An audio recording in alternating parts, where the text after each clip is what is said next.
Assalamualaikum warahmatullahi wabarakatuh. Kami dari kelompok 2 ingin mempresentasikan tentang surat niaga. Oke, perkenalkan saya Ahmad Fadil Syabani. Lalu teman-teman saya yang ada di kelompok ini yaitu Anggrianti Kolbi, Nurisa Fitri, Pak Ijah, dan Sidikoh Kistinisa.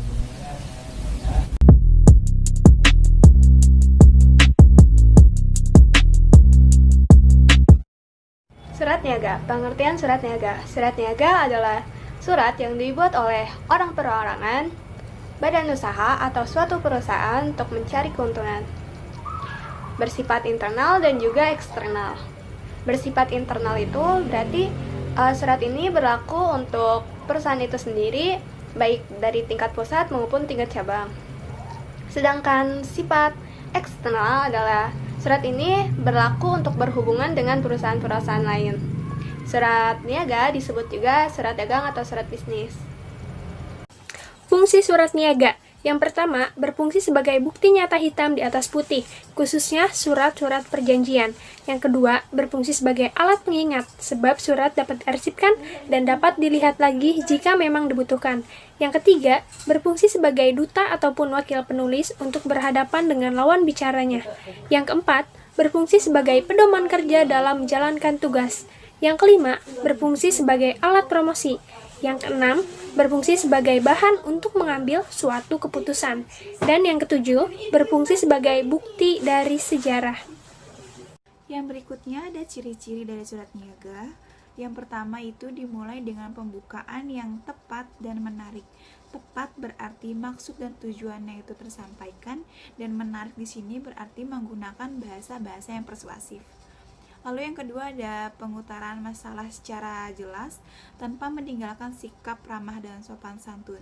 Jelas berarti tidak terlalu banyak basa-basi atau bertele-tele, dan tidak meninggalkan sikap ramah sopan berarti ini menunjukkan bahwa surat niaga itu surat yang formal dan juga resmi. Walaupun menggunakan bahasa persuasif, tapi secara format juga menggunakan bahasa yang baku. Lalu yang ketiga ada kecenderungan menggunakan bentuk formulir untuk mendapatkan efisiensi kerja, penghematan waktu, tenaga, dan biaya. Adapun macam-macam surat niaga yaitu yang pertama, surat permintaan penawaran, yang kedua, surat penawaran, yang ketiga, surat pesanan, yang keempat, surat pengiriman barang, yang kelima, surat pengakuan penerimaan pembayaran, yang keenam, surat pengaduan, yang ketujuh, surat keberatan, yang kedelapan, surat permintaan penangguhan pembayaran, yang kesembilan, surat tagihan, yang kesepuluh, surat edaran, yang kesebelas, promosi penjualan, dan yang terakhir, surat telegram dan penegasannya. Oke, sekarang ruang lingkup surat niaga. Ruang lingkup surat niaga yaitu proses jual beli pada umumnya diawali oleh adanya permintaan dari calon pembeli. Mereka mengajukan permintaan dengan cara mengirimkan surat permintaan penawaran kepada penjual atau produsen. Dengan kata lain, meminta informasi mengenai barang atau jasa yang diperlukan. Dengan adanya permintaan tersebut, penjual atau produsen akan membalas dengan surat penawaran yang menginformasikan mengenai barang dan jasa yang diminta pada surat yang dikirim oleh si pembeli tadi. Biasanya surat penawaran dilengkapi dengan daftar harga, buklet atau leaflet untuk memperkuat mengenai barang atau jasa yang ditawarkan. Dalam surat penawaran juga isinya tergantung dari permintaan yang diinginkan oleh si pembeli itu sendiri.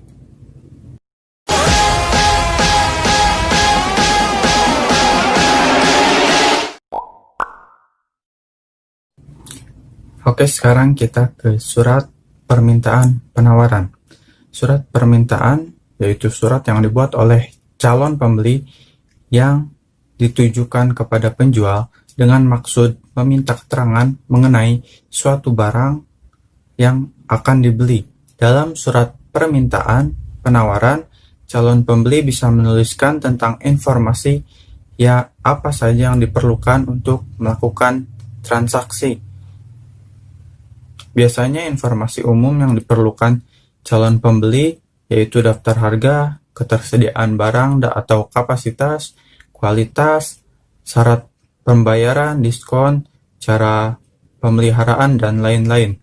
Jadi, surat permintaan penawaran adalah surat yang berisi permintaan suatu keterangan atau informasi yang di dalamnya termasuk harga, diskon, pembayaran, dan sebagainya yang dibuat calon pembeli kepada penjual. Selanjutnya, fungsi dari surat permintaan penawaran. Yang fungsi pokok dari surat permintaan penawaran ini adalah memberikan bahan pertimbangan sebelum pembeli melakukan pembelian barang yang diinginkan si pembeli tersebut. Dengan cara itu, pembeli dapat memilih dan membeli barang yang tepat sesuai dengan keinginan dan kebutuhan yang diperlukan si pembeli. Lalu ada cara membuat surat permintaan penawaran. Dalam membuat surat permintaan penawaran, sebaiknya diawali dengan menyusun suatu perencanaan yang tepat dan jelas. Perencanaan itu berisi informasi yang lengkap dan tidak ambigu, atau informasi itu memang jelas, supaya penjual bisa menangkap secara jelas apa yang diinginkan oleh calon pembeli. Dalam membuat surat penawaran juga ada beberapa hal yang perlu diperhatikan. Yang pertama, jenis barang yang dibutuhkan. Yang kedua, jumlah barang yang diperlukan. Yang ketiga, kualitas barang beserta contoh apabila memungkinkan. Contoh barang di sini contoh barang di sini yaitu misalnya pembeli dalam surat permintaan penawaran ingin dikirimkan contoh oleh si penjual. Lalu penjual mengiyakan dan mengirimkan surat penawaran beserta contoh barangnya. Lalu yang keempat ada potongan harga yang diberikan. Ini juga sangat penting agar pembeli bisa mendapatkan harga yang terbaik. Lalu yang terakhir ada syarat penyerahan dan pembayaran.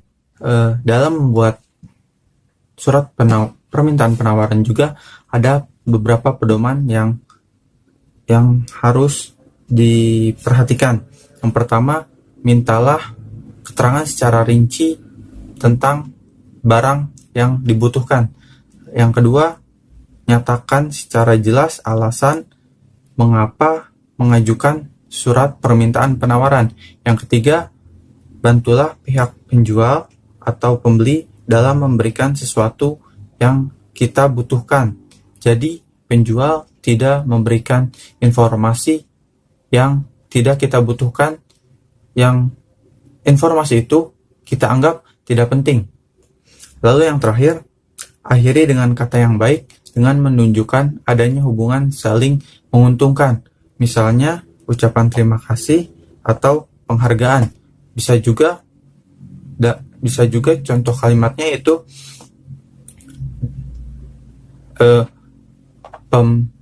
pembeli berharap bahwa jika penjual menawarkan barang kepada pembeli dan dilanjutkan kepada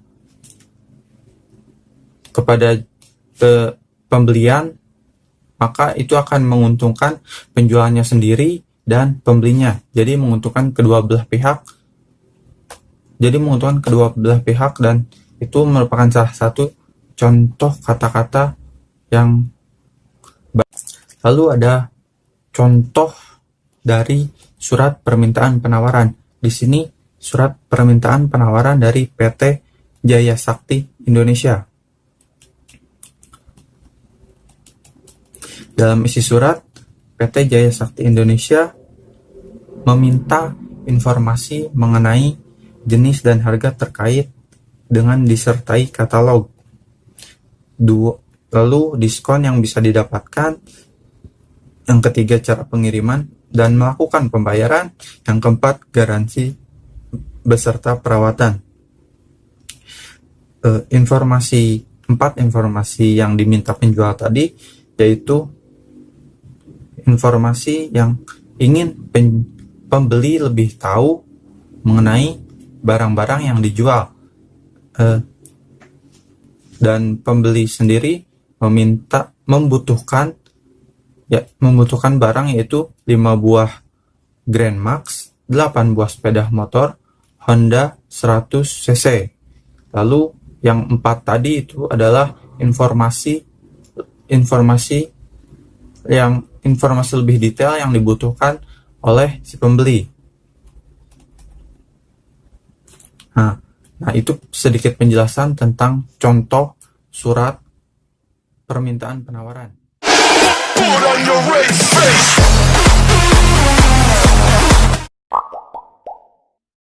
Assalamualaikum warahmatullahi wabarakatuh. Saya Angrianti Kolbi akan menjelaskan tentang surat penawaran yang meliputi pengertian, fungsi, jenis, tujuan, faktor, isi surat, ciri, dan contoh. Pengertian dari surat penawaran yaitu merupakan surat yang dibuat dan dituju kepada satu pihak lain dengan maksud ingin menjalin kerjasama bisnis yang baik. Lalu apa sih penawaran itu sendiri? Penawaran adalah keseluruhan jumlah barang yang tersedia untuk ditawarkan dalam tingkatan harga dan waktu tertentu. Atau agar lebih mudahnya kita dapat mengingat dengan hukum penawaran yang berbunyi bahwa semakin tinggi harga suatu barang maka tingkat penawarannya juga akan semakin tinggi. Pun sebaliknya, jika harga suatu barang itu rendah maka tingkat penawarannya juga merendah. Lalu fungsi dari surat penawaran, yang pertama sebagai cara untuk memperkenalkan produk terhadap orang lain, tidak lain dan tidak bukan, yaitu sebagai salah satu langkah untuk mempromosikan produk yang kita buat. Lalu yang kedua, sebagai salah satu cara untuk melakukan kegiatan produksi suatu produk, karena jika penawaran suatu barang di satu wilayah itu meningkat, otomatis harganya juga akan meningkat dan itu bisa menjadi peluang kita untuk memproduksi barang tersebut secara massal atau banyak. Yang ketiga, untuk meningkatkan pemasaran produk yang ingin dijual, baik itu barang ataupun jasa. Lalu yang ketiga, sebagai sarana menjalin kerjasama dengan pihak lain.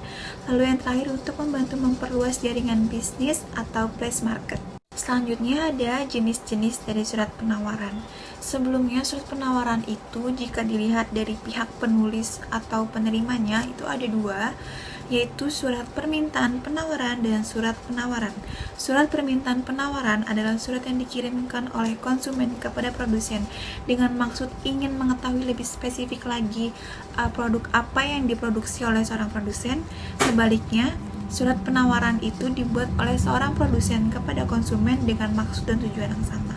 Lalu dari surat penawaran itu ada penawaran barang dan jasa, di mana tentu saja surat penawaran barang ini adalah kegiatan jual beli yang berkaitan dengan barang atau yang berwujud dengan spesifikasi dengan tujuan memperkenalkan, promosikan berikut dengan spesifikasi harga dan penjelasan yang lain. Pun sama dengan surat penawaran jasa, tetapi ini berhubungan dengan jual beli layanan atau jasa yang bermaksud dan tujuan juga sama, yaitu mempromosikan secara jelas atau menjelaskan secara detail spesifikasi tentang produk yang ditawarkan.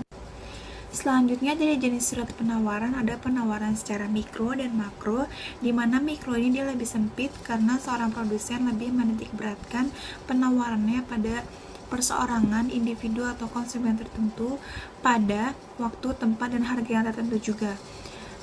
Sedangkan makro, penawaran makro itu dia lebih luas atau lebih menitikberatkan pada keseluruhan pasar dan seorang produsen lebih menitik beratkan penawaran pada sekelompok produsen yang telah ditetapkan pada waktu, harga, dan tempat tertentu. Tujuan dari surat penawaran secara umum tidak lain dan tidak bukan adalah untuk memberikan penjelasan kepada konsumen tentang spesifikasi atau rincian penjelasan barang secara jelas, yang bertujuan berarti agar konsumen itu memahami tentang harga, keunggulan, dan lain-lain dari produk yang ditawarkan. Dan atas dasar inilah yang membuat jalinan atau terjalin kerjasama yang baik antara kedua belah pihak. Selanjutnya yaitu ada faktor dari surat penawaran. Yang pertama adalah harga barang.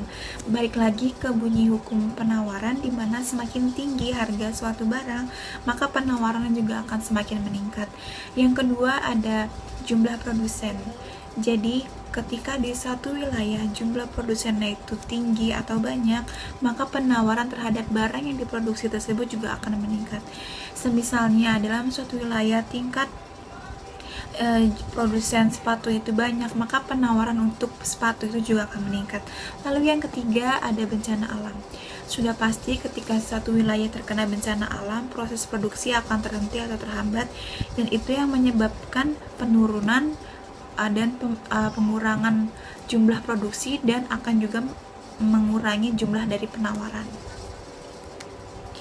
Selanjutnya itu ada harga barang pengganti, di mana ketika harga barang pokok yang ditawarkan itu meningkat, maka harga barang pengganti ini akan berpengaruh. Semisalnya harga kopi meningkat sedangkan harga teh itu tetap, maka para konsumen akan lebih memilih menggunakan atau mengkonsumsi teh daripada kopi. Lalu yang kelima ada biaya produksi. Biaya produksi itu mencakup biaya bahan baku, gaji pegawai, dan biaya-biaya penunjang atau penolong lainnya dalam proses produksi. Jadi ketika biaya produksi naik, itu akan menentukan harga dari produksi yang akan dijual, dan juga akan mempengaruhi dari tingkat penawaran produk tersebut di pasaran. Lalu yang selanjutnya ada kemajuan teknologi. Ketika suatu mesin dapat memproduksi barang dengan lebih cepat dan murah daripada menggunakan pegawai yang harus kita gaji setiap bulannya, dan itu akan mempengaruhi dari harga produksi dan mempengaruhi keuntungan yang akan kita terima, dimana semua itu juga akan mempengaruhi dari tingkat penawaran produk yang akan kita pasarkan. Selanjutnya ada pajak, dimana jika pajak suatu barang itu meningkat, itu juga akan mempengaruhi dari harga produk yang dijual. Jika harga itu tinggi, maka penawaran juga akan naik tinggi. Lalu yang selanjutnya ada perkiraan harga di masa depan. Ketika suatu produk tingkat penawarannya itu tetap, tetapi gaji atau uang yang diterima oleh konsumen itu berubah-ubah atau tidak tetap, itu akan mempengaruhi harga-harga produk di masa depan. Apakah akan terjadi peningkatan atau penurunan? Selanjutnya ada kebijakan pemerintah dan situasi politik. Kebijakan seperti apa? Semisalnya pajak atau uang bea dan cukai, dan ketika terjadi krisis pada tahun 98 itu merupakan faktor dari penawaran situasi politik. Lalu yang selanjutnya ada isi dari surat penawaran. Sebetulnya isi atau format dari suatu surat itu sama saja apabila surat tersebut masih surat yang resmi atau formal. Mungkin yang menjadi pembeda hanyalah maksud dan tujuannya atau subjek dari surat tersebut. Dalam surat penawaran, isinya itu berupa nama perusahaan yang memberikan penawaran tersebut sebagai legalitas, yaitu berada di kop suratnya, dan juga ada tanda tangan dan stempel.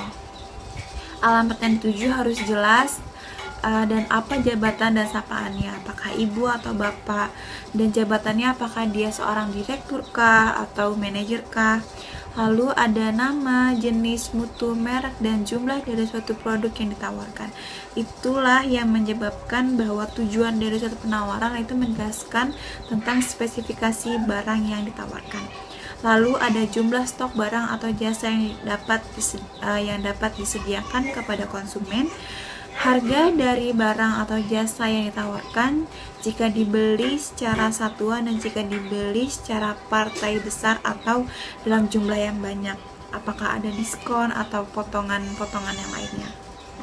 Lalu disinilah letak bahasa yang persuasif dari surat penawaran, yaitu menawarkan berbagai kemudahan seperti gratis ongkir, servis, garansi, dan bentuk kemudahan yang lainnya termasuk dengan diskon. Selanjutnya ada metode pembayaran yang dapat dilakukan oleh konsumen atau pembeli. Apakah pembayaran harus dengan DP dulu kah, atau harus cash kah, atau bisa kredit, dan lain sebagainya. Yaitu selanjutnya menawarkan mengenai potongan harga apabila ada jika membeli dalam satuan harga tertentu. Ini kembali lagi ya ke bahasa yang persuasif atau memberikan penawaran yang menarik seperti diskon. Apakah jika kita membeli dalam jumlah yang banyak akan mendapatkan diskon, dan berapakah diskon yang akan kita dapatkan, itu harus dijelaskan di dalam surat. Selanjutnya ada cara pengiriman barang atau jasa kepada konsumen atau pembeli. Apakah langsung dari gudang produksinya diantarkan kepada konsumen, ataukah harus menggunakan jasa ekspedisi, dan lain sebagainya. Yang terakhir yaitu menyertakan dokumen pendukung seperti katalog, price list, dan lain-lain.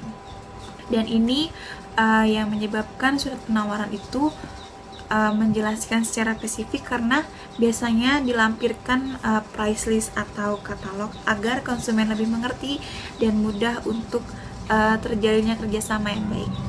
Lalu selanjutnya ada ciri-ciri dari surat penawaran. Yang pertama, bentuk dari surat penawaran ialah surat formal atau surat resmi yang di dalamnya terdapat kop surat dan alamat surat. Yang kedua, surat penawaran berisi mengenai informasi produk, baik itu barang atau jasa, beserta rincian harganya. Lalu, yang ketiga ada surat penawaran dibuat dengan struktur surat yang baik dan rapi agar dapat memudahkan pihak lain untuk mengerti. Jadi, ciri-ciri dari suatu surat, jika surat tersebut itu masih sama dalam artian yaitu surat yang formal atau resmi, itu sebetulnya memiliki ciri yang sama, cuma yang lebih menyebabkan atau yang lebih membedakan surat penawaran yaitu di mana surat penawaran itu tertera penjelasan tentang barang atau jasa yang ingin ditawarkan beserta dengan harga yang ditawarkan. Baik, yang terakhir saya akan memberikan contoh sebagai gambaran bagaimana sih surat penawaran itu, dan saya akan mencontohkan dalam dua jenis, yaitu surat penawaran jasa dan barang. Jasa di sini saya menggunakan contoh surat penawaran catering di mana tentang menawarkan penyediaan layanan masak untuk kantorkah atau keperluan yang lainnya. Selanjutnya untuk jenis penawaran barang saya menggunakan contoh surat penawaran tentang alat-alat elektronik. Untuk layanan atau jasa tidak hanya catering, ada juga layanan ekspedisi atau les privat dan yang lainnya. Dan untuk barang itu sendiri juga tidak hanya menawarkan alat-alat elektronik, bisa juga perabot, alat-alat perabot atau furniture, dan apapun yang barang tersebut itu berbentuk atau fisikal. Terima kasih, sekian presentasi dari saya tentang surat penawaran.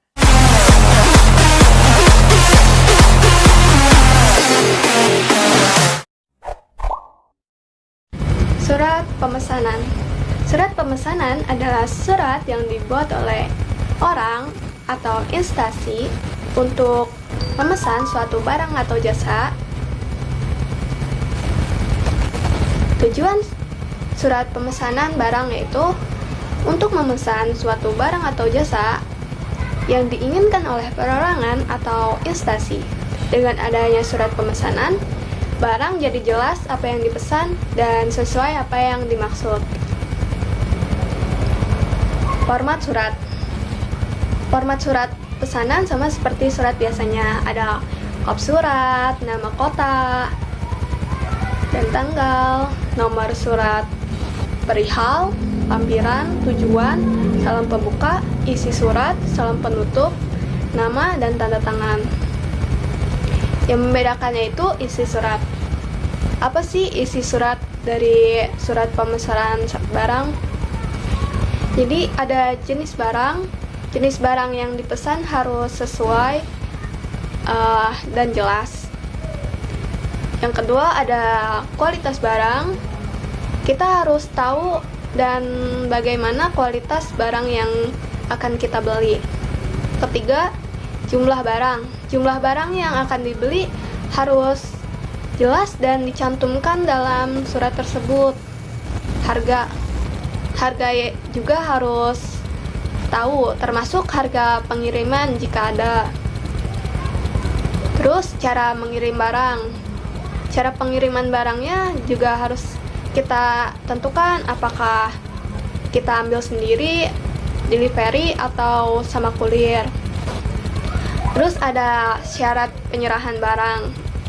Jika ada, ditulis di lampiran atau syaratnya. Terus ada fungsi surat pesanan. Fungsi surat pesanan yaitu sebagai tolak ukur kualitas suatu barang, sebagai pedoman untuk pengiriman suatu barang, sebagai barometer maju tidaknya suatu perusahaan, dan sebagai pedoman untuk menentukan besar atau kecilnya suatu pembayaran. Contoh surat pemesanan.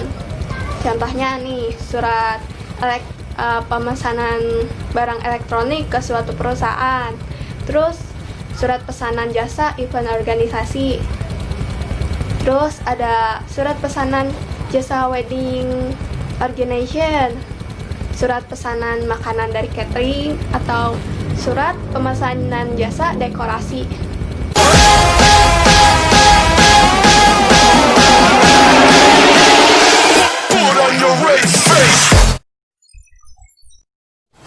Saya Nurisa Fitri akan menjelaskan tentang surat konfirmasi pesanan. Pengertian. Surat konfirmasi pesanan adalah surat yang dibuat oleh penjual yang ditujukan kepada calon pembeli untuk memastikan barang atau jasa apa saja yang dipesan, harga total pemesanan, cara pembayaran, dan detail pengiriman. Tujuan surat konfirmasi pesanan adalah untuk mengetahui barang yang kita kirim sudah sampai ke tujuan atau belum, dan juga untuk meyakinkan kembali tentang pesanan yang telah dibuat oleh pemesan. Fungsi surat konfirmasi pesanan. Fungsi pertama, sebagai surat penegas diterimanya barang. Surat konfirmasi pesanan sendiri digunakan supaya nantinya menjadi penegas bahwa barang yang dikirimkan sudah sampai pada penerima. Selain itu tentunya memiliki fungsi untuk memperjelas alamat pengiriman dan hal lainnya. Tujuan khusus dari adanya surat ini adalah untuk kemudian dapat meyakinkan bahwa pada dasarnya barang yang dipesan sudah benar-benar fix. Informasi pesanan juga harus kita tegaskan secara detail, sehingga tidak menimbulkan kesalahan-kesalahan yang menyebabkan kerugian baik dari pihak penjual ataupun pihak pembeli. Fungsi yang kedua, untuk menghindari kesalahan order. Bagi para penjual, tentunya surat konfirmasi sendiri menjadi salah satu hal yang penting untuk diperhatikan. Karena jika salah melakukan order pesanan konsumen, maka nantinya konsumen akan kecewa dan kemudian tidak memiliki kepercayaan kepada penjual lagi. Dapat dikatakan bahwa pada dasarnya surat konfirmasi pesanan sendiri adalah suatu kesepakatan akhir antara penjual dan pembeli dalam proses transaksi, sehingga nantinya dalam surat konfirmasi itu sendiri akan berisi tentang persetujuan barang yang sebelumnya telah dipesan. Format surat konfirmasi pesanan. Yang pertama ada kop surat, lalu nomor surat, lampiran, dan perihal.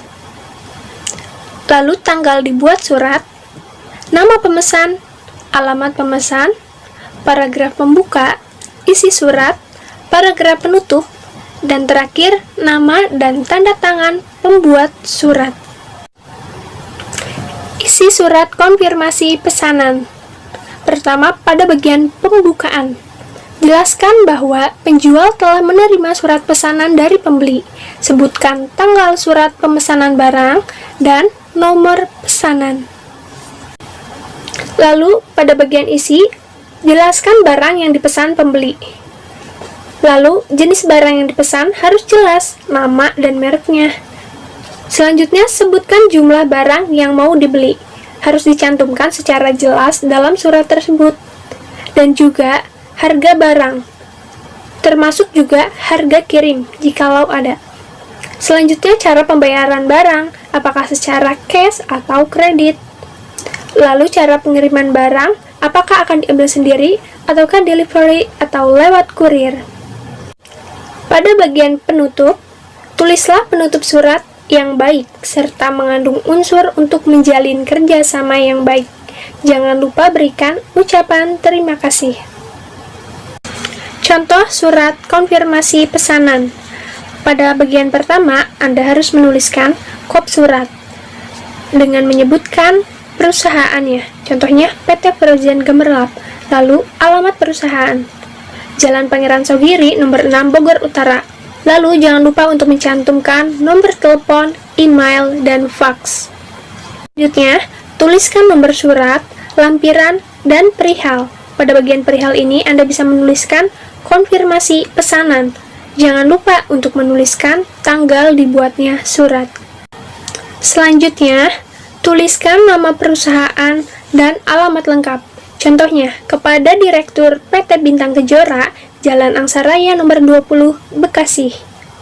Pada bagian pembuka, dengan hormat, berkaitan dengan surat pesanan saudara pada tanggal 13 Juli 2020, nomor 127 PP 11 2020, telah kami terima dengan baik. Kami bermaksud untuk memastikan barang yang saudara pesan, yaitu. Selanjutnya, pada bagian isi, Anda bisa mencantumkan nama barang, jumlah barang yang dipesan, dan harga barang.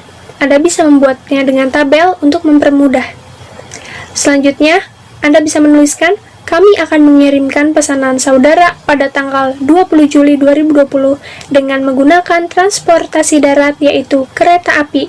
Pembayaran dilakukan setelah barang dikirim melalui Bank BRI dengan nomor rekening 00717393938 Pada bagian penutup, demikian surat ini kami sampaikan. Atas perhatiannya kami ucapkan terima kasih. Hormat kami. Jangan lupa untuk memasukkan nama dan jabatan, dan jangan lupa untuk tanda tangan.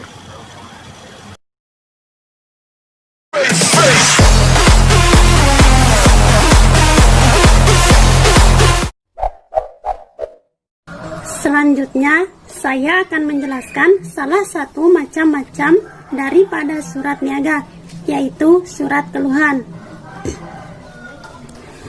Apakah Anda pernah merasakan ketidakpuasan dalam membeli suatu barang ataupun pelayanan jasa? Hal ini dikarenakan barang tidak sesuai dengan keinginan atau kenyataan maupun pelayanan customer service yang kurang memuaskan. Dan untuk menanggapi ketidakpuasan ini, maka kita harus membuat yang namanya surat keluhan. Akan tetapi, sebelumnya apakah kita sudah mengetahui apa yang dimaksud dengan surat keluhan? Jadi, surat keluhan adalah jenis surat yang berasal dari instansi tertentu ataupun seseorang atas ketidaknyamanan dan ketidakcocokan terhadap suatu barang, pelayanan, disertai dengan cara penyelesaiannya.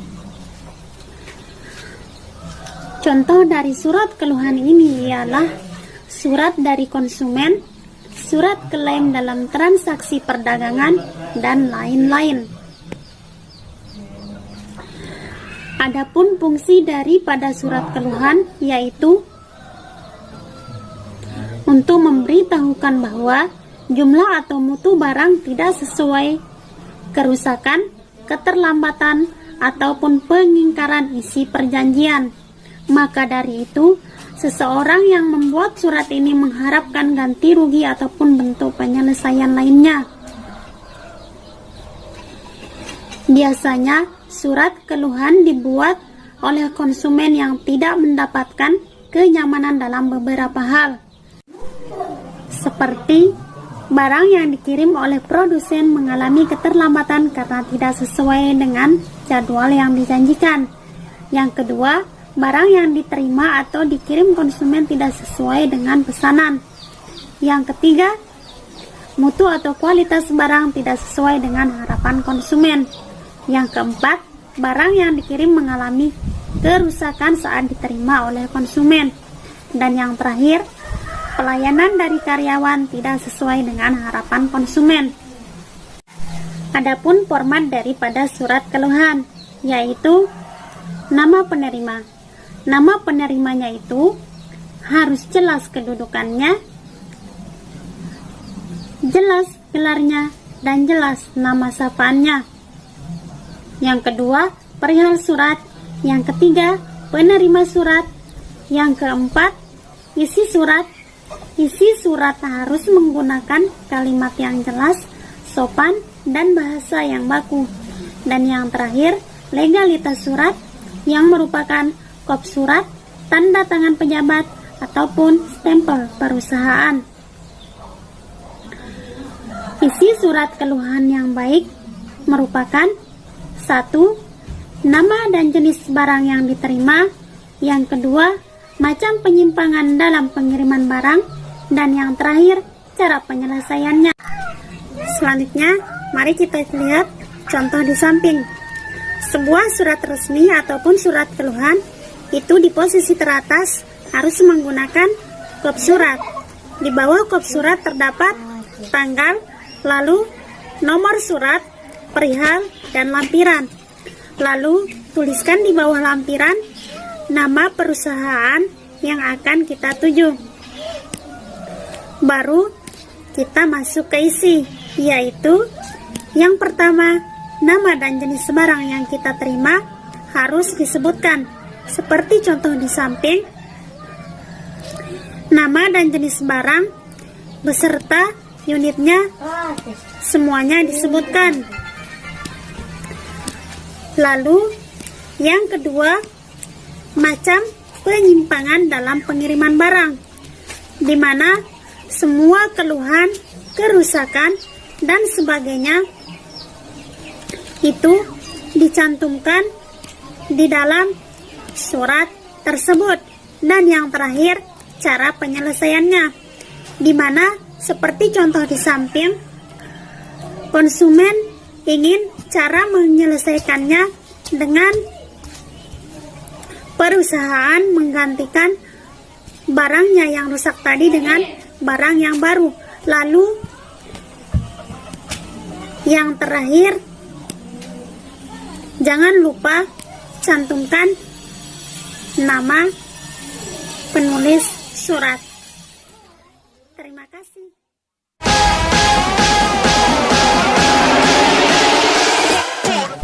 Sekian presentasi dari kelompok 2. Mohon maaf bila ada kata-kata yang salah. Terima kasih telah menyaksikan presentasi kelompok 2.